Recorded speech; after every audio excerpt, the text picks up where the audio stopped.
الصلاة والسلام عليك يا سيد الأنبياء وخاتم النبيين وعلى سائر الأنبياء وآلك وصحابك والأولیاء والصالحین۔ فرمان علی شان حضور نبی کریم محمد مصطفیٰ صلی اللہ علیہ وآلہ وسلم نے فرمایا، اپنے گھروں کو قبرستان نہ بناؤ، کیونکہ جس گھر میں سورہ بقرہ کی تلاوت کی جائے وہاں سے شیطان بھاگ جاتا ہے۔ یہ حدیث مومن کے گھر کو روحانی زندگی عطا کرنے کا حسین نسخہ بیان کرتی ہے۔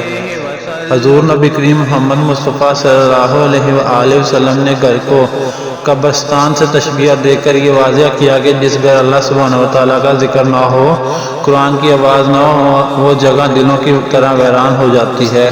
سورہ بقرہ کی تلاوت کو خاص طور پر اس لیے ذکر کیا گیا کہ یہ ایمان کو مضبوط کرتی ہے، فتنوں سے حفاظت کا ذریعہ بنتی ہے اور شیطان کے اثر کو ختم کرتی ہے۔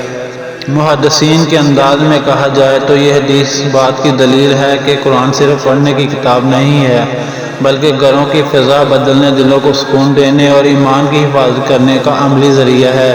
جس گھر میں قرآن زندہ ہو وہاں رحمت اترتی ہے اور شیطانی وسوسوں کو ٹھہرنے کی جگہ نہیں ملتی۔